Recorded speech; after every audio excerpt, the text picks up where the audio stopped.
Hello दोस्तों, नमस्कार। स्वागत है आपका हमारे यूट्यूब चैनल उत्तराखंड जी के वेरी इजी ट्रिक्स में। तो दोस्तों, Uttarakhand cooperative institutional service board Dehradun के द्वारा यानी कि उत्तराखंड सहकारी संस्थागत सेवा मंडल देहरादून के द्वारा दोस्तों सहकारी बैंकों में 233 रिक्त पदों पर भर्ती विज्ञापन जारी किया गया था 13 मार्च 2024 को, जिसके लिए दोस्तों ऑनलाइन आवेदन की प्रक्रिया शुरू हो गई है। आप लोग कल यानी कि 1 अप्रैल 2024 से लेकर के दोस्तों 30 अप्रैल 2024 तक इस भर्ती के लिए ऑनलाइन आवेदन कर सकते हैं। तो सहकारी बैंकों में यानी कि जिला सहकारी बैंकों में जो भर्ती आई हुई है 233 रिक्त पदों पर, इस डिटेल नोटिफिकेशन के बारे में हम बात करने वाले हैं कि कौन कौन से अभ्यर्थी इस फॉर्म को भर सकते हैं, क्या इसकी क्वालिफिकेशन रहने वाली है, आपका इसका एग्जाम सिलेबस क्या रहेगा, एग्जाम पेपर कब तक हो सकता है, क्या इसकी मेन दोस्तों रिक्वायरमेंट्स हैं इस फॉर्म को भरने के लिए और किस संस्था के द्वारा आपका ये पेपर कराया जाएगा। तो जितनी भी महत्वपूर्ण चीज़ें हैं जिला सहकारी बैंकों में भर्ती से संबंधित, उन सभी महत्वपूर्ण चीज़ों के बारे में या संपूर्ण नोटिफिकेशन के बारे में दोस्तों आज की इस वीडियो में हम बात करने वाले हैं। ठीक है, तो इस भर्ती का नोटिफिकेशन दोस्तों वैसे मैंने आप लोगों के साथ शेयर पहले भी कर दिया था, लेकिन बहुत सारे अभ्यर्थियों की डिमांड आई कि सर इसके ऊपर डिटेल वीडियो बनाया जाए। तो कुल 233 रिक्त पदों पर जो भर्ती हेतु चयन जो आवेदन पत्र आमंत्रित किए गए हैं, इनके बारे में हम बात करेंगे जो कोऑपरेटिव बैंक्स में। ठीक है, तो यहाँ पर आप देख सकते हैं दोस्तों, उत्तराखंड सहकारी संस्थागत सेवा मंडल देहरादून द्वारा बैंकिंग कार्मिक चयन संस्थान यानी कि आईबीपीएस, और इसका जो एग्जाम पेपर होगा ना दोस्तों, वह आपका आईबीपीएस के माध्यम से कराया जाएगा। जो सेंटर पे भी बैंकिंग के एग्जाम्स कराती है, तो जो ये जिला सहकारी बैंक है, ये सिर्फ और सिर्फ उत्तराखंड वाले अभ्यर्थियों के लिए, ये भी मैं आपको बता दूं, और जिनका ग्रेजुएशन है उन अभ्यर्थियों के लिए। ठीक है, और बाकी इसके साथ तो कुछ एजुकेशनल क्वालिफिकेशन और आपकी मांगी गई है, उसके बारे में भी हम अभी बात करेंगे। तो आईबीपीएस के माध्यम से आपका एग्जाम कराया जाएगा, और आईबीपीएस के माध्यम से ही दोस्तों जिला सहकारी बैंकों में दोस्तों वर्ग 3 लिपिक या कैशियर के 162 पद हैं, वर्ग 2 कनिष्ठ शाखा प्रबंधक के 54 पद हैं, वर्ग 1 वरिष्ठ शाखा प्रबंधक के 9 पद हैं, तथा उत्तराखंड राज्य सहकारी बैंक में वर्ग 2 शाखा प्रबंधक के 6 पद हैं, वर्ग 1 प्रबंधक के 2 पद हैं, सहित कुल 233 रिक्त पदों पर दोस्तों आवेदन पत्र आमंत्रित किए गए हैं। जो भी अभ्यर्थी इस फॉर्म को भरने के इच्छुक हैं, वह इनकी ऑफिशियल वेबसाइट कोऑपरेटिव बैंक या cooperative.uk.government.in पर जाकर के दोस्तों ऑनलाइन आवेदन कर सकते हैं।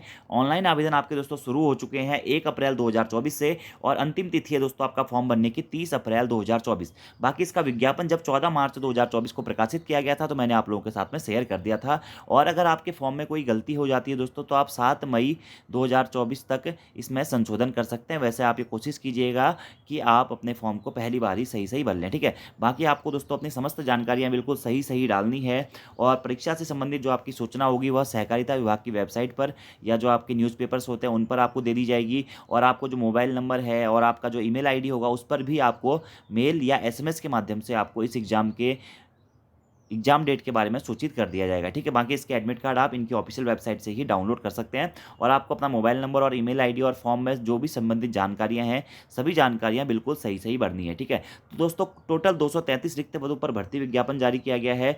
तो क्या है इस भर्ती विज्ञापन में, कौन कौन से अभ्यर्थी इस भर्ती विज्ञापन को भर सकते हैं, कौन कौन से अभ्यर्थी इस 233 पदों के भर्ती के लिए एलिजिबल है, उसके बारे में बात करेंगे। यहाँ पर दोस्तों इसका जो नोटिफिकेशन है वो आप देख सकते हैं, Uttarakhand cooperative institutional service board के द्वारा यह विज्ञापन जारी किया गया है, जो कि मार्च में जारी किया गया था, और 1 अप्रैल 2024 से इसके ऑनलाइन आवेदन दोस्तों शुरू हो चुके हैं। ठीक है, आपका जो ये एग्जाम है दोस्तों, इस भर्ती परीक्षा का जो टेंटेटिव शेड्यूल के अनुसार आपका जो एग्जाम होगा इसका, वह मई या जून माह में होने वाला है। ठीक है, तो मई या जून माह में दोस्तों आप लोगों का इसका एग्जाम पेपर हो जाएगा। सबसे पहले अगर आप लोग बैंकिंग वाले जो स्टूडेंट्स हैं, उनके लिए ये बहुत अच्छा फॉर्म्स है दोस्तों, जो सेंटर में बैंक की तैयारी करते हैं, क्योंकि ये स्पेशली उत्तराखंड वालों के लिए ही है, जिसके पास में उत्तराखंड का डोमिसाइल सर्टिफिकेट है, वही अभ्यर्थी इन फॉर्म्स को भर सकते हैं। ठीक है, बाकी जो और अभ्यर्थी हैं जो अभी नई नई तैयारी में आ रहे हैं, जिनका ग्रेजुएशन हो चुका है, वह अभ्यर्थी भी इस फॉर्म के लिए आवेदन कर सकते हैं। ठीक है, तो यहाँ पर आप देख सकते हैं इसकी जो आपकी टेंटेटिव एग्जाम डेट है वह मई या जून 2024 में रहने वाला है। ठीक है, बाकी यहाँ पर आप लोग अपनी प्रेफरेंस भरेंगे, आपकी जो मेरिट है वो प्रेफरेंस के अनुसार दोस्तों आयोग के द्वारा जारी की जाएगी।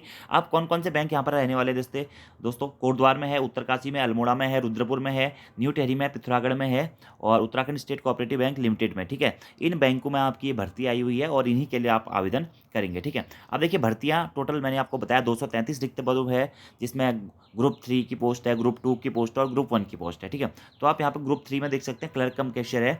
ठीक है, पेमेंट है इनका 28,500 से लेकर के आप इसका पे बैंड देख सकते हैं, ठीक है। और बाकी यहाँ पर कौन कौन से बैंकों में कितने कितने भर्ती है देखिए, देहरादून हो गया, हरिद्वार हो गया, टिहरी हो गया, उत्तरकाशी, कोटद्वार, चमोली, अल्मोड़ा, उधम सिंह नगर, पिथौरागढ़, नैनीताल, ठीक है। तो टोटल 162 पोस्ट हैं ग्रुप 3 की हो गई। उसके बाद ग्रुप 2 में जो जूनियर ब्रांच मैनेजर है, इसका जो पे बैंड है वो 34,300 से लेकर के आगे तक है, ठीक है। इसमें देखिए देहरादून, हरिद्वार, टिहरी, कोटद्वार, चमोली, अल्मोड़ा, उधम सिंह नगर, पिथौरागढ़, नैनीताल, टोटल 54 पोस्ट है इसमें भी है। फिर ग्रुप 1 है, सीनियर ब्रांच मैनेजर है, ठीक है। इसमें भी आपकी जो पोस्टें हैं दोस्तों वो टोटल 9 पोस्ट हैं, ठीक है। उसके बाद में ग्रुप 1 में दोस्तों मैनेजर की पोस्ट है, इसका पे बैंड आप देख सकते हैं 32,650 से आगे है, ठीक है। इसमें 2 पोस्ट हैं। ग्रुप 2 में असिस्टेंट मैनेजर की पोस्ट आप देख सकते हैं, इसमें 6 पोस्ट हैं, ठीक है। बाकी यहाँ पर इसकी जो आपकी कैटेगरियाँ हैं उसके बारे में यहाँ पे बताया गया है, ठीक है। एलिजिबिलिटी क्राइटेरिया दोस्तों यहाँ पर आपका है कि candidate intending to apply the online examination should ensure that they fulfil the minimum eligibility criteria, ठीक है। और बोर्ड ऑफ एडवर्टाइज यानी कि जो एडवर्टाइजमेंट दोस्तों जारी किया गया है कोऑपरेटिव बैंक के द्वारा, इसके अनुसार दोस्तों आपको अपना फॉर्म बिल्कुल सही सही भरना है, ठीक है। अब यहाँ पर दोस्तों क्या क्या आपकी मुख्यतः चीज़ें हैं, ठीक है।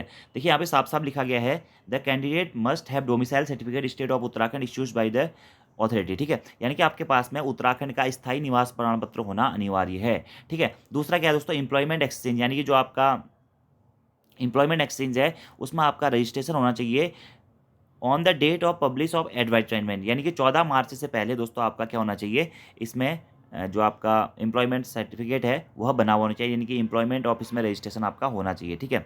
इसी के साथ साथ में दोस्तों यहाँ पे जो भी अभ्यर्थी इस फॉर्म के लिए अप्लाई कर रहे हैं और पहले से किसी अन्य डिपार्टमेंट में कार्यरत हैं तो उनको एनओसी लेना दोस्तों अनिवार्य है, यहाँ पे दिया गया है, ठीक है। सिटीजनशिप के बारे में यहाँ पे दिया गया है। बाकी आपकी जो एज है, एज कितनी है, 21 से लेकर 42 वर्ष तक के अभ्यर्थी इस फॉर्म को भर सकते हैं। और ऐसे अभ्यर्थी दोस्तों जो एज काउंट होगा वो आपका 1 जुलाई 2024 से होगा, ठीक है। तो यानी कि साफ साफ यहाँ पे ये लिखा गया 1 जुलाई 1982 से लेकर के 1 जुलाई 2003 के बीच के जो अभ्यर्थी हैं वो इस फॉर्म के लिए आवेदन कर सकते हैं, ठीक है। अब यहाँ पे एज रिलैक्सेशन के बारे में SC ST के लिए 5 साल या OBC के लिए, ठीक है। फिर यहाँ पे अलग अलग कैटेगरी के लिए अलग अलग एज रिलैक्सेशन के बारे में दिया गया है, ठीक है। अब देखिए एजुकेशनल क्वालिफिकेशन, ये बहुत महत्वपूर्ण क्राइटेरिया, ठीक है। जो आपके पहले की 3 पोस्टें थी ग्रुप 3, ग्रुप 2, ग्रुप 1, जो क्लर्क कम कैशियर है, जूनियर ब्रांच मैनेजर और सीनियर ब्रांच मैनेजर है, ठीक है। इसके लिए दोस्तों आपके पास में क्या होना चाहिए, आपके पास में डिग्री होनी चाहिए, ठीक है। यानी कि आपके पास में ग्रेजुएशन सर्टिफिकेट होना चाहिए और ग्रेजुएशन के साथ साथ में दोस्तों आपके पास में 6 मंथ का कंप्यूटर सर्टिफिकेट होना चाहिए, ठीक है। 6 मंथ का जो कंप्यूटर सर्टिफिकेट है दोस्तों from institute registered the state और द सेंट्रल गवर्नमेंट, ठीक है, who have passed intermediate and higher education degree when computer subject from recognised educational institute does not need computer certificate, ठीक है। तो आपके पास में यहाँ पे एक तो आपके पास में ग्रेजुएशन होना चाहिए, ठीक है। और ग्रेजुएशन के साथ में क्या होगा, कंप्यूटर का सर्टिफिकेट आपके पास में होना चाहिए। अब ऐसे अभ्यर्थी जिन्होंने अपना इंटरमीडिएट किया हुआ है और इंटरमीडिएट के बाद में जैसे आपने बीटेक कर लिया, ठीक है, या BCA कर लिया, ठीक है, और आपका उसमें कंप्यूटर एक सब्जेक्ट रहा है, ठीक है, यानी कि कंप्यूटर साइंस से आपने कर लिया, तो ऐसे अभ्यर्थी को दोस्तों वहाँ पे कंप्यूटर सर्टिफिकेट की जरूरत नहीं है। लेकिन जो नॉर्मल वाले अभ्यर्थी हैं, ग्रेजुएशन वाले जो अभ्यर्थी हैं, BA वाले हो गया, BSc वाले हो गया, ठीक है, जो नॉर्मल PCM या PCB से करते हैं, उनके लिए दोस्तों यहाँ पर क्या है, आपका कंप्यूटर सर्टिफिकेट आपके पास में होना चाहिए 6 मंथ का, ठीक है, जो कि वैलिड होना चाहिए। और असिस्टेंट मैनेजर के लिए दोस्तों यहाँ पे क्या है, आपके पास में ग्रेजुएशन होना चाहिए इकोनॉमिक्स से, कॉमर्स से, स्टैटिक्स से या फिर मैथ्स से, यानी कि एक सब्जेक्ट आपका इसमें रहना चाहिए और मिनिमम 55% आपकी इसमें रहनी चाहिए, ठीक है। मैनेजर के लिए भी दोस्तों आपके पास में ग्रेजुएट होना चाहिए, ग्रेजुएशन होना चाहिए इकोनॉमिक्स, कॉमर्स या स्टैटिक्स या मैथ्स में से, ठीक है, ये आपको ध्यान रखना है, ठीक है। तो क्वालिफिकेशन यानी कि सिंपल सी बात है, ग्रेजुएशन है और 6 महीने का कंप्यूटर सर्टिफिकेट है, तो आप इसके लिए ऑनलाइन आवेदन कर सकते हैं। बाकी जो और पोस्टें हैं, मैनेजर की है और असिस्टेंट मैनेजर की है, इसके पास इसमें आपके पास में दोस्तों ग्रेजुएशन होना चाहिए, ठीक है। और साथ ही क्या 6 मंथ का डिप्लोमा भी आपके पास में होना चाहिए, एंड लिखा गया ना, एंड 6 मंथ का डिप्लोमा आपके पास में होना चाहिए।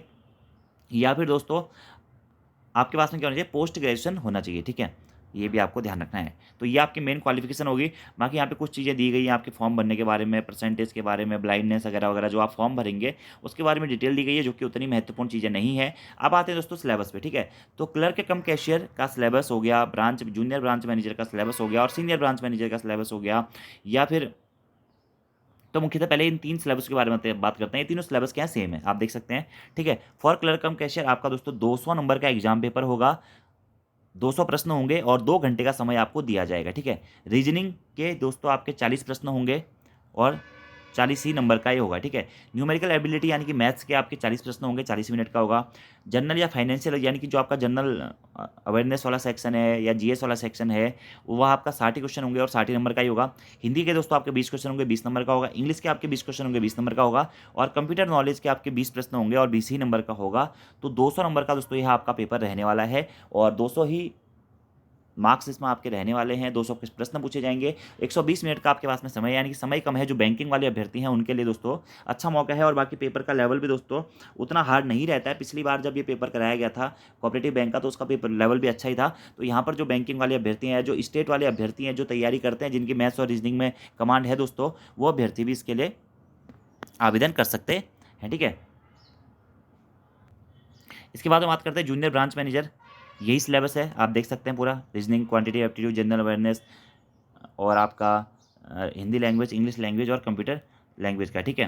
तो यहाँ पर आप देख सकते हैं, यहाँ पर आपका न्यूमेरिक एबिलिटी की जगह क्वांटिटिव एप्टीट्यूड वाला पोर्शन आ गया है, ठीक है। सीनियर ब्रांच मैनेजर में भी आपका यही है। डाटा इंक्रिप्शन हो गया, फाइनेंशियल अवेयरनेस हो गया, इंग्लिश लैंग्वेज हो गया, कंप्यूटर नॉलेज हो गया, ठीक है। तो सीनियर ब्रांच मैनेजर के लिए भी आपका यही सिलेबस है, ठीक है। और मैनेजर के लिए आप यहाँ पे देख सकते हैं reasoning, quantity aptitude and data interruption, financial awareness, English language, Hindi language, computer knowledge, ठीक है। असिस्टेंट ब्रांच मैनेजर के लिए भी यही है। तो आप ये सिलेबस पूरा दोस्तों देख सकते हैं।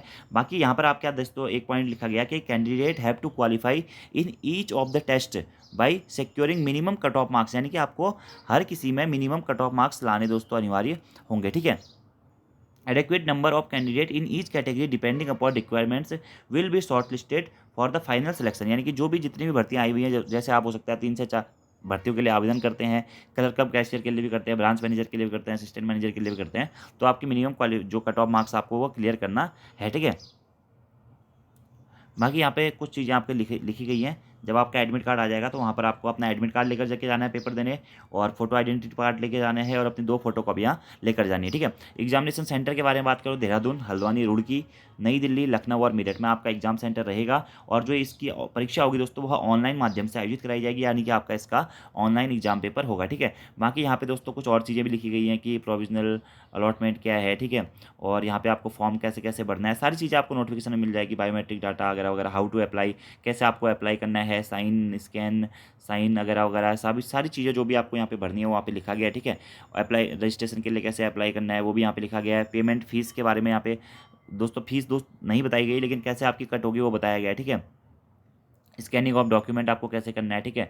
फोटोग्राफ्स, सिग्नेचर, फाइल टाइप, जो भी आपके डॉक्यूमेंट्स होंगे दोस्तों वो आपको भरने हैं, ठीक है। बाकी अपीयरिंग वाले अभ्यर्थी इसके लिए ऑनलाइन आवेदन नहीं कर सकते हैं। जिनका कंप्लीट हो गया दोस्तों आपका ग्रेजुएशन, वही अभ्यर्थी इसके लिए अप्लाई कर सकते हैं, ठीक है। तो यहाँ पर कुछ और चीज़ें भी लिखी गई हैं डॉक्यूमेंट्स के बारे में या अदर जो आपके नोटिफिकेशन के संबंध में, तो आप चाहें तो इनको पढ़ सकते हैं। बाकी जो मेन चीज़ें थी दोस्तों वह मैंने आपको बता दी हैं। 233 रिक्त पदों पर भर्ती का विज्ञापन जारी हुआ है। इससे पहले दोस्तों आपको पता है कि UKSSC और UKPSC के द्वारा भी बहुत सारे पदों पर भर्ती विज्ञापन जारी किए गए हैं। तो जो भी अभ्यर्थी कोऑपरेटिव बैंक के फॉर्म भरना चाह रहे हैं वो भर सकते हैं। 30 अप्रैल तक आपकी इसकी लास्ट डेट है। और अच्छा मौका है दोस्तों उत्तराखंड के स्टेट के लिए। जो भी अभ्यर्थी हैं जो तैयारी करते हैं अच्छे लेवल की, उनके लिए एक अच्छा एग्जाम है ये, ठीक है। और जो भी अभ्यर्थी UKSSC या UKPSC की तैयारी कर रहे हैं उनके लिए भी बहुत सारी भर्तियाँ आई हुई हैं, वो अभ्यर्थी भी वो फॉर्म्स को भर लें। बाकी इसका जो पेपर है वो IBPS के माध्यम से कराया जाएगा और जून या मई माह में आपकी इसकी एग्जाम डेट आयोजित कराई जाएगी, यानी कि एग्जाम आपका आयोजित कराया जाएगा। सिलेबस आप लोगों को मैंने बता दिया है।